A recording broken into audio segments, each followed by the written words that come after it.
No time to waste, 'cause my time is now. Got the fire.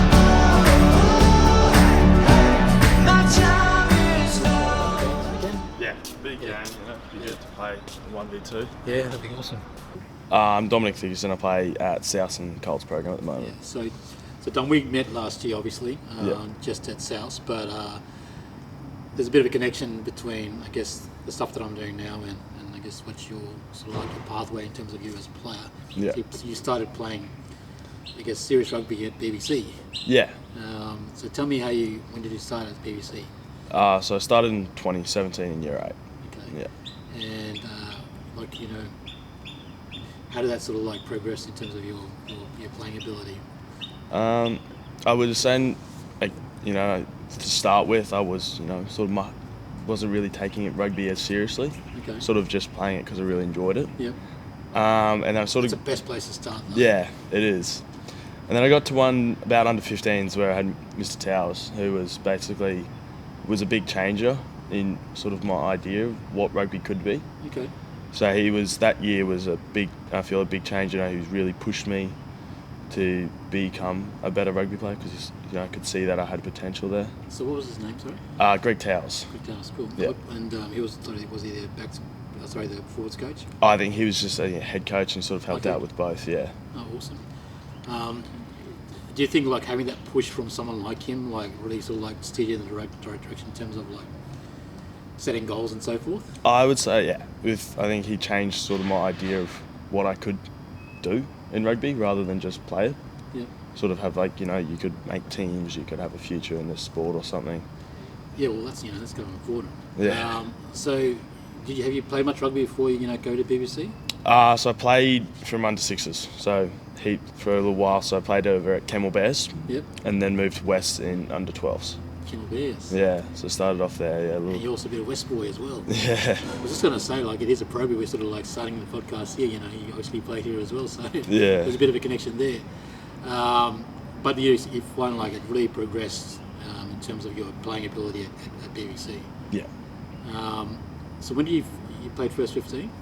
So I was in the squad in year 11, got on a couple times, and then in year 12 was playing seconds basically the entire year. Yeah. So what did that feel like? The couple of times you did play in year 11 when you got the call up. It was pretty cool. Something you've been looking up to since you started at the school. Looking up to one of those boys and hoping to one day be one of them. It's pretty cool to be able to put that jersey on and run on for the school. So what position did you play in that 20? Front row. Okay. Yeah. So both props. So you sort of mentioned that you're playing a different position now. Yeah, so very different position so now. Explain to people the change. Graduated, moved to Souths, and coach Kean O'Connor basically said, "You're not a front rower. Let's have a go at second row."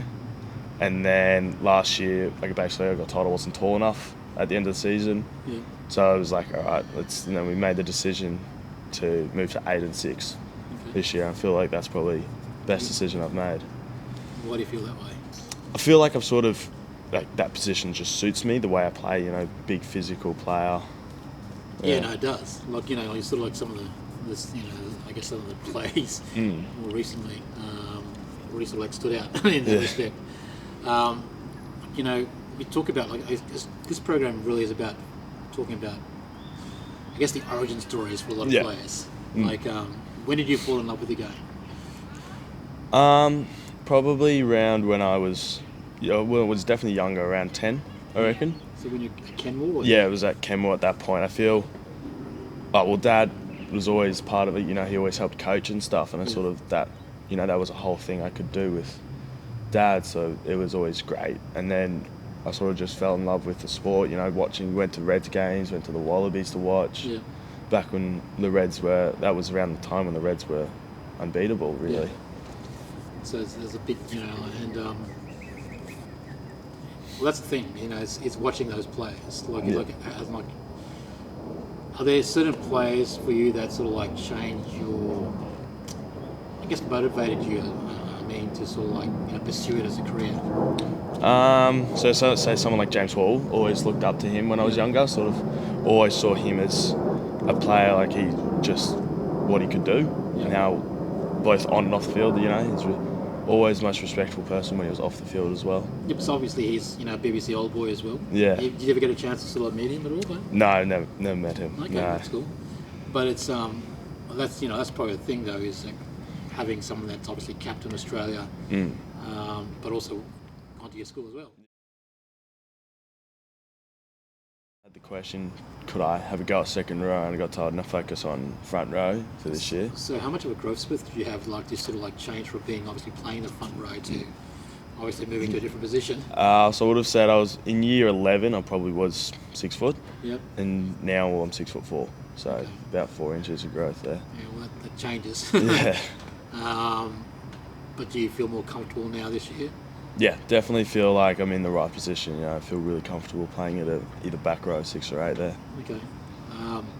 Tell me about your time at Souths, because obviously you've been here a couple of years now. You consider one of the senior players. Like, what was that first year like for you? It was really interesting, coming into the club, everything getting told, the year before they were pretty not very good side, weren't really taking everything seriously, but I think the coaching staff, having Luke, having Kian, those two changed the whole sort of scenario, and you saw all these older boys, John Bryant, Leo, those boys sort of stepped up and sort of took control and sort of helped you in a way. How do you sort of describe the dynamic within the group that last year and compared to this year? Has it changed much? Is it still the same? It's a bit different, and it's still it's great culture. I think this year it's a little bit closer because we all know each other a lot better because we've all been around for a whole year together. Well, that's the thing. There's a lot of players sort of coming back into the program. Excuse the train, people, in case you wonder what the sound is. It's the train. Beauty of doing an outdoor podcast. but yeah, so the boys having that experience of developing a relationship with the boys. I filmed a bit of stuff with you guys at your camp at the end of the year, which was really cool. What did you get out of that? That was great, Cam. It was great fun. The beach session definitely that hurt. But it was good to get away and then just be with each other the whole time. Yeah. Do you feel you guys grew up? I mean, obviously it's there to try and help you guys, get closer. Yeah. In terms of your relationships, but did you get that out of the camp? Definitely. There's some boys there I didn't really know that I spend most weekends with them now. Okay. Yeah. So. Give me an example of who that. We'll just go with Max Morgan for one. Yeah. Didn't really know him that well before the season. I didn't really know him at all actually. Yeah. Never met him, and then went on that camp, got along. We always go over to his house on the weekends after the footy now.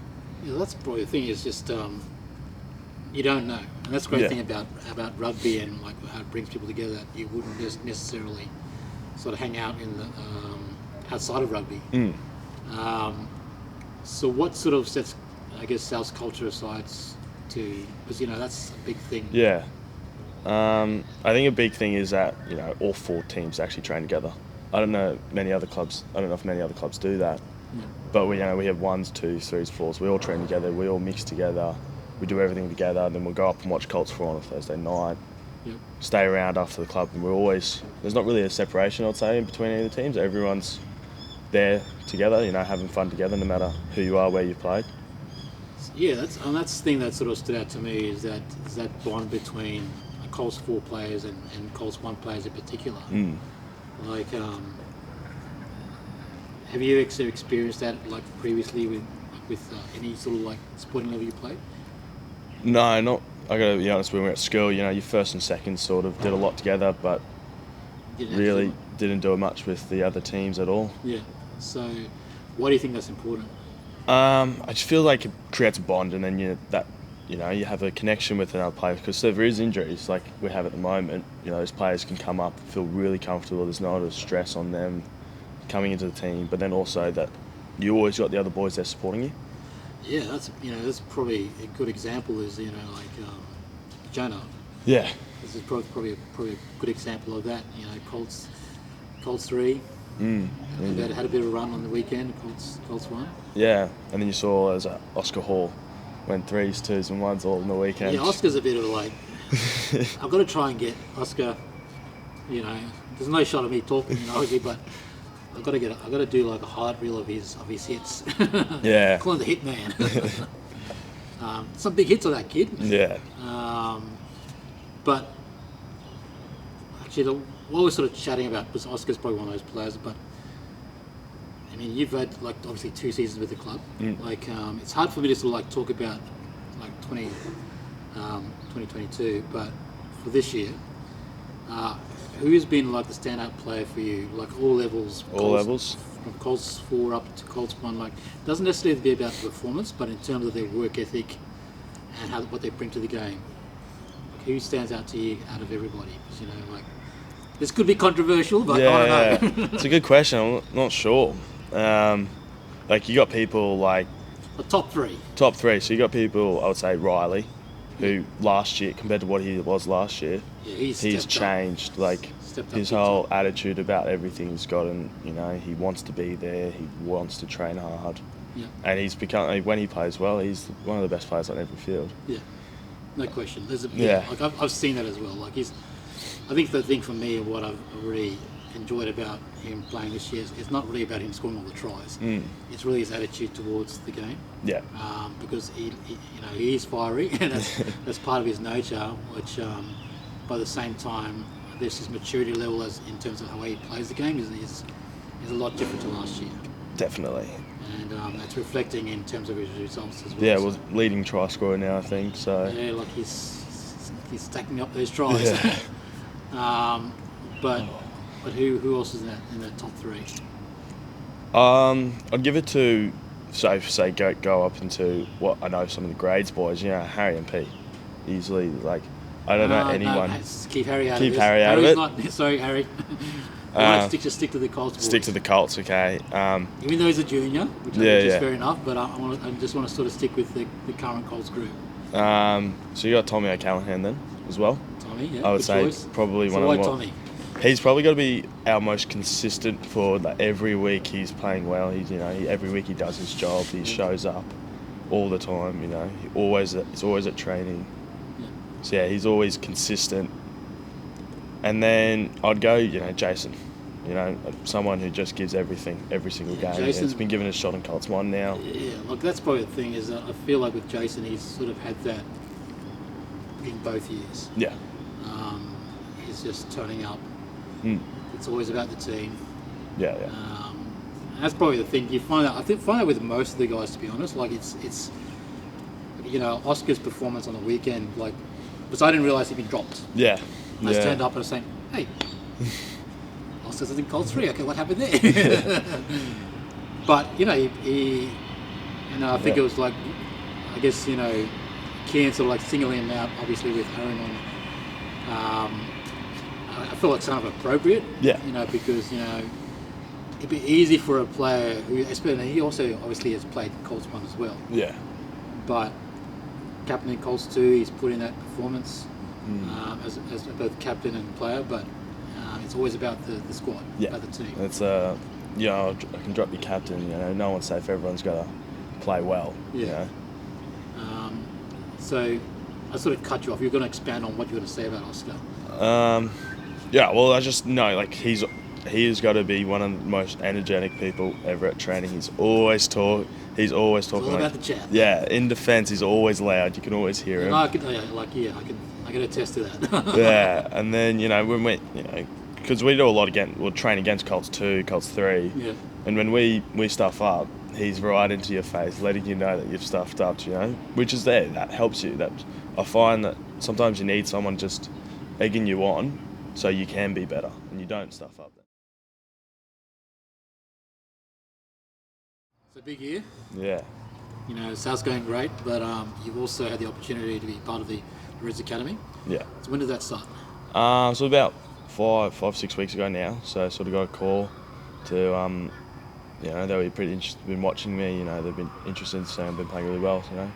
Come in. So when you got the call, how did you feel? I was pretty excited. It's sort of a dream, to make that. Well, that's the thing. Like it's kind of like a stepping stone into like professional rugby in a lot Yeah. of cases. So there's a few changes that are happening with the Reds, in particular, like obviously the new upgraded Ballymore. Yeah. How's that looking like? It's cool. The new facilities are insane. You know, we got a new gym, which is just one of the best gyms I've ever seen. Really, you know. Yeah. They got like a little grass field. You know, you can map out plays.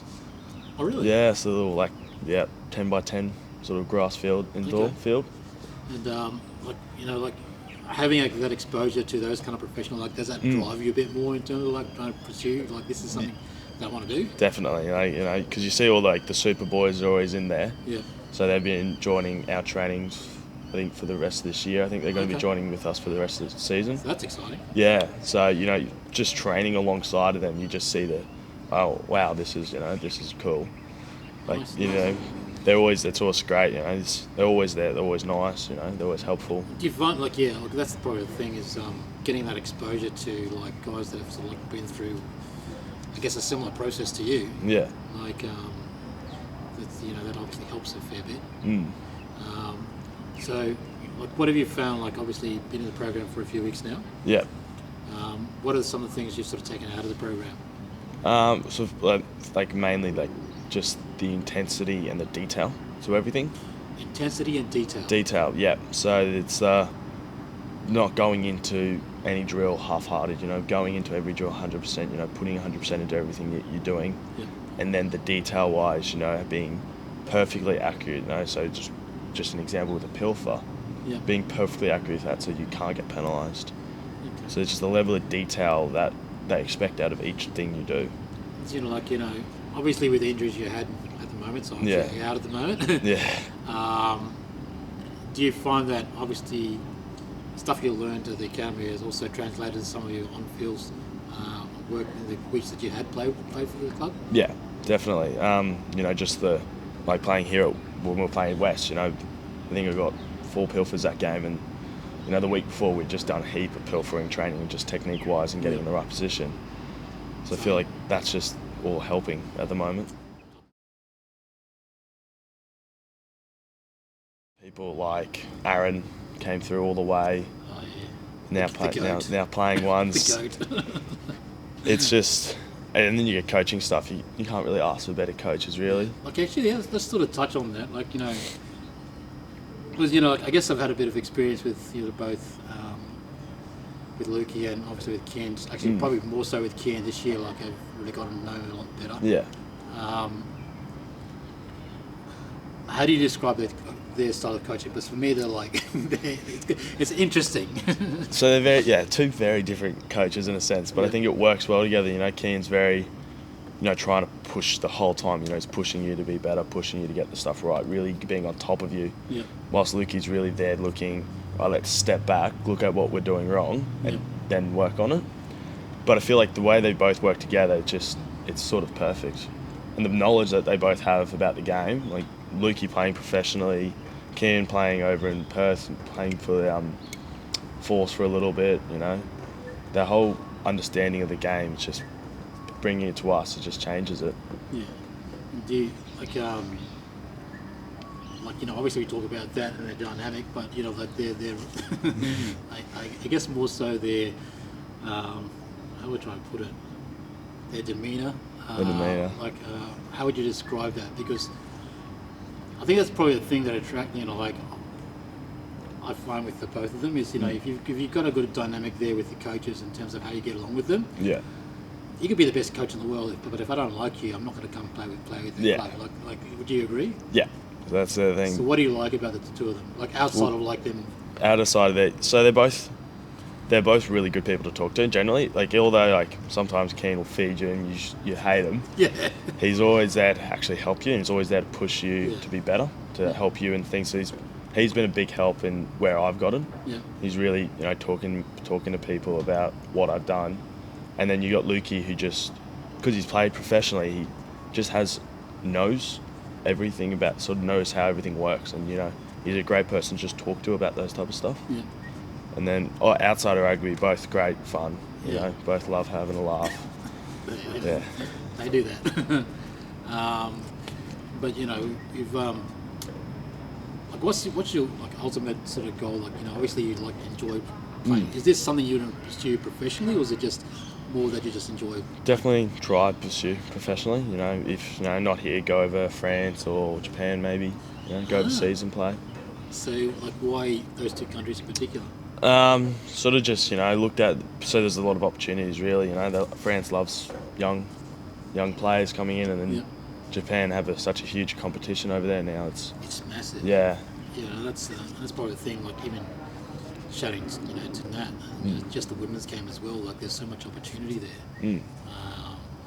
But that's probably what people have to sort of realise is that you just can't, like, as much as I love Australia. Yeah, can't do everything here. There's a big old world out there. So France, that's interesting. Yeah, so it was like, so idea, you could play over there for 3 or 4 years and come back here on a contract if you want to, or. That's the thing, it's all about life experiences as well. Yeah, get to travel with it. Mate, use this to travel. Have you ever as been well. to France before, briefly? No, never been. I've only ever been to New Zealand and Cambodia actually. Cambodia. Yeah, so I went for a skill tour there. I don't think they play much I rugby. don't think they play rugby there. They might, but it might be a small competition. So France, that's the thing. Is like you think about. For me, the two biggest nations at the moment, next to New Zealand, really is France and Ireland. Yeah.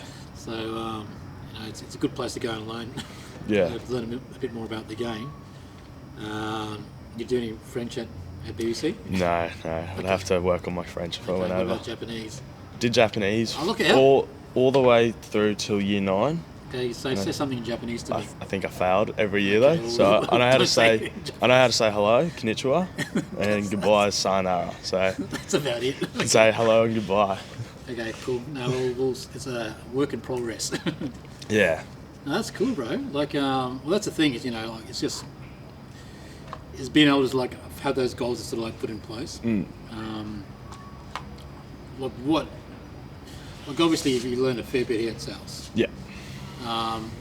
Like, how do you feel about the current success we have at Souths at the moment in terms of like some of our junior boys like progressing? So at the moment we had obviously and I'll be interviewing the boys shortly as well.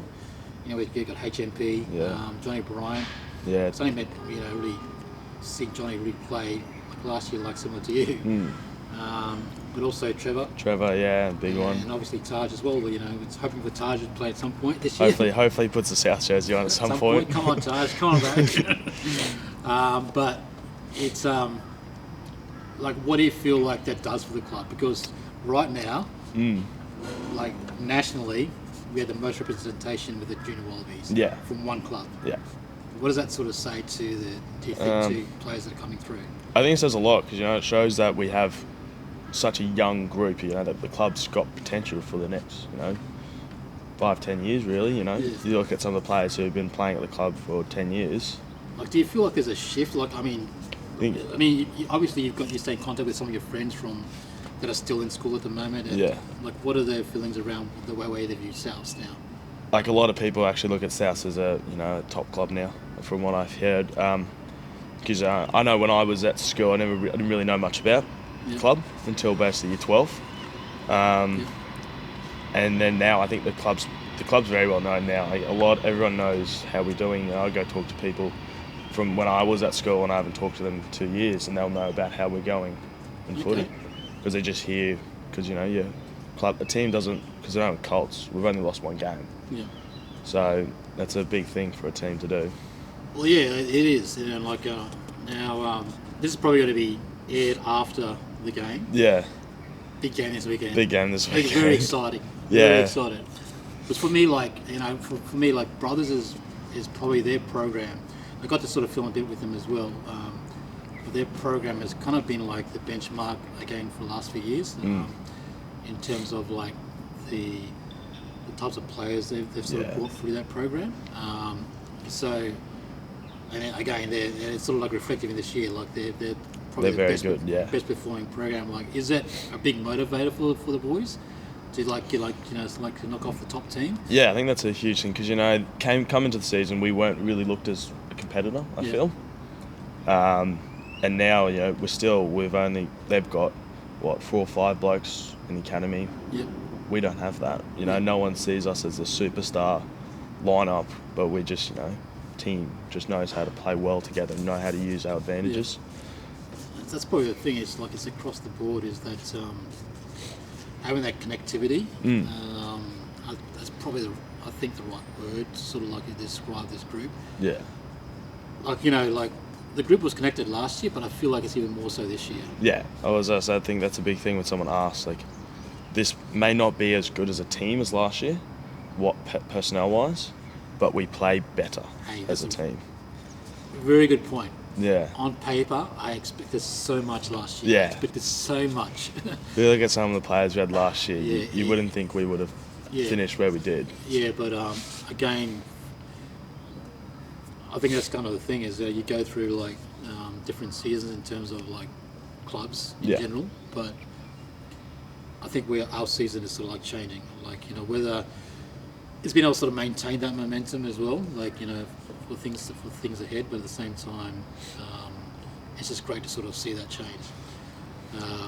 Whatever happens in the finals, it's all good, but I'm just glad you guys are in there this year. Yeah. Like there's the fact that you guys are playing, especially Colts 1 in particular, because obviously last year Colts 2 and Colts 3 made finals, which was very, very, very good exciting for the club, yeah. But disappointed that Colts 1 didn't make finals last year. So the fact that you guys are, you can officially say that, can't you? We're safe now. I think we're safe in second now. Yeah, so we officially made finals. Yeah, so which is really cool. That's cool. I think and then we've got all 4 teams in finals this year. I think that'll be a first time the club's ever done that. Yeah, I'm pretty sure it's done it in the past, but it's first time in a while. First time in a long time, I think. Yeah, true. First time in a while. Yeah. Like they back in the heyday, they had a lot. Like 10 of the Wallabies or something in the first grade team. So we're headed in the right direction. Yeah.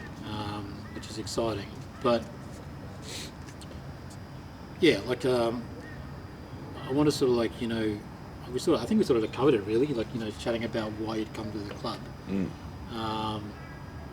But 5 years from now, where do you sort of see yourself?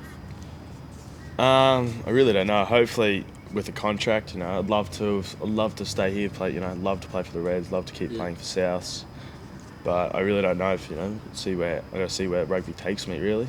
Okay. See where the opportunities arise. Yeah, one thing I did forget to mention as well, which, you know, could be a fullback. Shot putter. Yeah, used to did shot put my whole life really now. Yeah. That's random. Yeah, it's very. So, for people that don't know who you are, like, you know, it's like shot put. Yeah, so I was state champion the last 3 years now. So keep doing that. I didn't. So you can also go back down to that. Multifaceted, bro. You could be like, I might go to the Olympics this year, shot put, but also, you know, might play a bit of professional rugby. Yeah.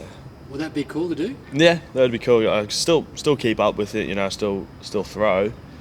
Just sort of since I graduated, sort of been going into more rugby. It's sort of just been put a little bit on the back burner. But I think, like, I guess the question I have for you, though, like, you know, obviously the real passion is rugby, but could you, like, if conceivably, like, if you had the training schedule, could you actually pursue it as a proper Olympic sport? Good, yeah. I've got to get a bit better than what I am now. But yeah, it's all possible still. It's all possible. Yeah, sort of had the idea of possibly at one point going over to America, go college over there and do training. Yeah. Do training over there, but I sort of looked at it. What's my real passion? You know, sort of stick with rugby. Okay. To be continued. Yeah. No time to waste, 'cause my time is now.